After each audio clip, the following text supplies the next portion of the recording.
बिस्मिल्लाहिर्रहमानिर्रहीम।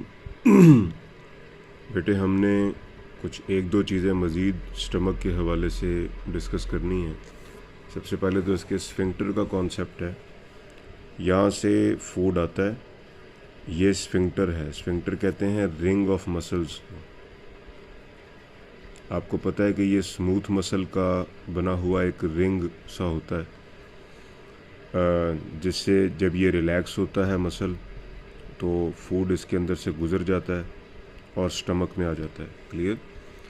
जैसे ही स्टमक में से वो स्टमक में आ जाता है बोलस, आपको पता है कि पेरिस्टालसिस की एक वेव आती है और जिसकी वजह से ये ऑरिफिस या स्फिंक्टर खुल जाता है। इसको कार्डियक ऑरिफिस कहते हैं क्योंकि ये दिल की तरफ होता है।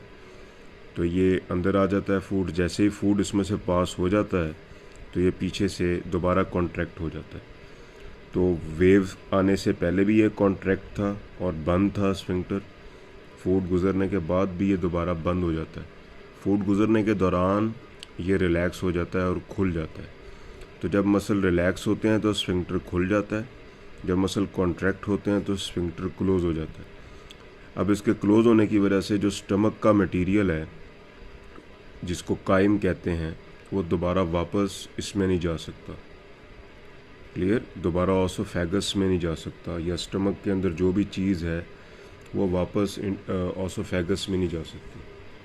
क्लियर? जो उसके कंटेंट्स हैं। और जब यहाँ से वो काइम बन जाता है तो वो यहाँ से पाइलोरिक स्फिंक्टर से जो है वो ड्यूडेनम में आ जाता है। क्लियर? जब ये स्फिंक्टर रिलैक्स होगा तो यहाँ से जो काइम है वो ड्यूडेनम में आ जाएगा। ये याद रखेंगे। पायरोसिस किसको कहते हैं? ये जो जलन होती है बेसिकली, ये स्टमक के अंदर जो काइम होता है उसका बैक फ्लश है। बैक फ्लश का मतलब क्या है? पलटना। किसकी तरफ पलटना? वापस ऑसोफेगस की तरफ। क्लियर? ये किसकी वजह से हो सकता है? अगर आपने बहुत ज़्यादा खा लिया है, ओवर ईट कर लिया है, या आपने स्मोकिंग की है, या आपने कैफ़ीन इस्तेमाल की है, या अल्कोहल वगैरह कंज्यूम किया है बहुत ज़्यादा, तो इसकी वजह से आपको पेनफुल बर्निंग जो है वो महसूस होती है, जलन महसूस होती है। इसको आप पायरोसिस कहते हैं और हार्ट बर्न भी कहा जाता है इसको। इसी तरह से गैस्ट्रिक जूस को कंट्रोल करने के लिए एंजाइम होता है जिसको गैस्ट्रिन कहते हैं।